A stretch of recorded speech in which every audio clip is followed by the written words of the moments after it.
Hi there, Neil Whitfield here with another of my small business marketing tips videos. I can't even remember what number I'm up to now. I will need to check.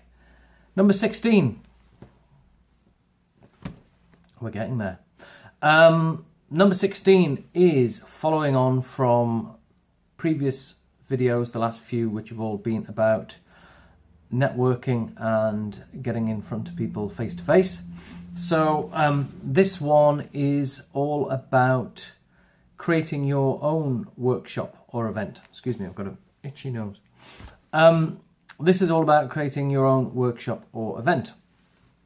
This is something I've got my own personal experience of, having run a number of these, and I'm currently organising a small business marketing masterclass, and this is a regular thing that I offer to local clients and potential clients, a 3-hour marketing masterclass to really help them with their marketing, and also it then leads to them potentially working with me on a longer term basis. But anyway, this is something that you can do relatively quickly and easily. You know, the use of technology means that you can do these things far easier than when I first started doing them even 10 years ago.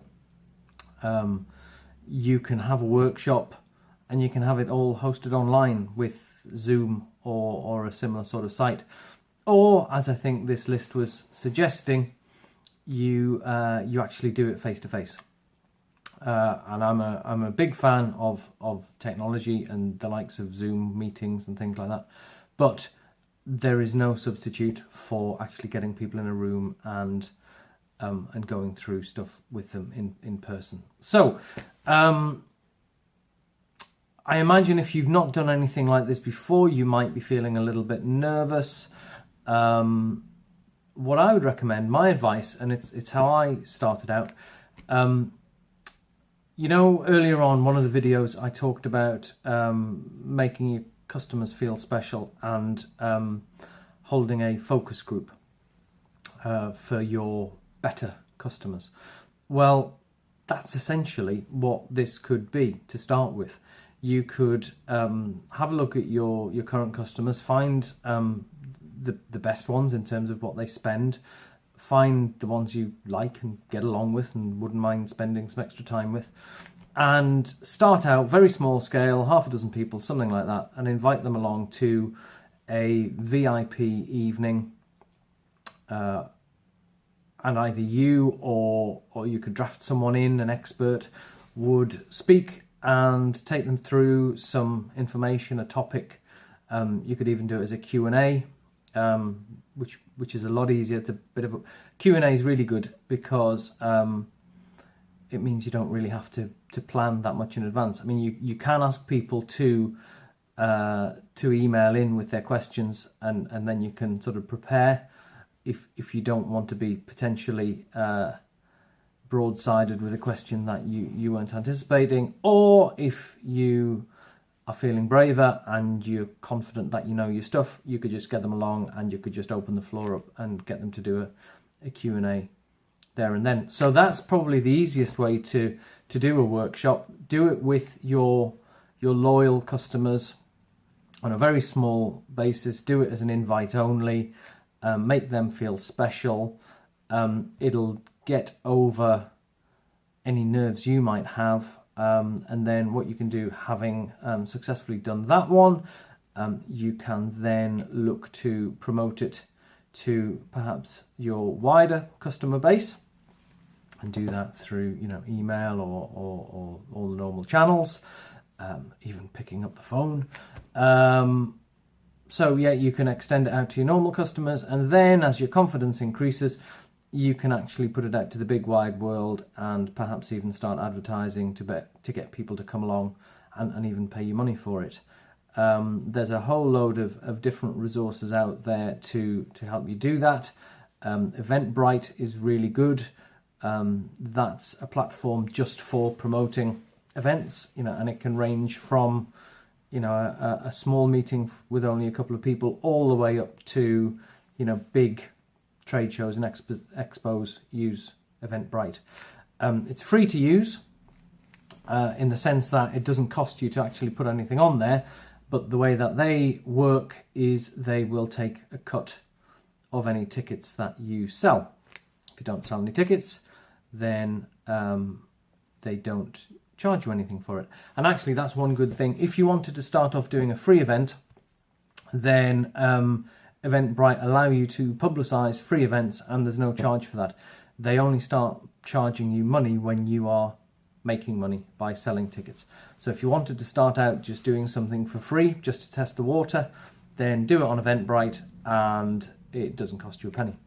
There are other sites such as Meetupcom, and they're similar, but they do charge you. Meetup, I know, charges you, I think, $10 or something like that a month, and then you can promote your meetings on there.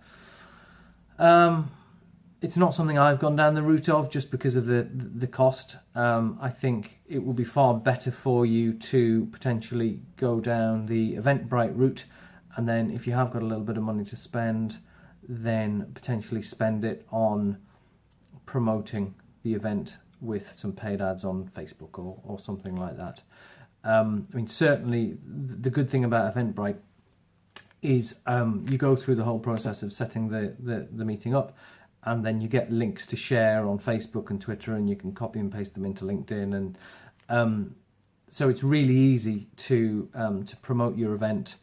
Eventbrite also have some paid for means of expanding your reach, but I've not actually tried them, to be honest.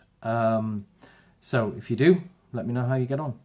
But no, I would say the most traditional way of doing that is, to put it on Eventbrite. You'll then get a link which you can copy and paste into your own Facebook posts, or if you want to do paid ads, then you can do paid ads with it and all that sort of thing. And then when you get really brave, then you can start hiring big rooms and running big seminar style talks where you might host it, but you might get people along to speak, or even to contribute in order to get the publicity. So as with a lot of these things, I think it's a case of start small in a safe environment. Host it at your own workplace or office.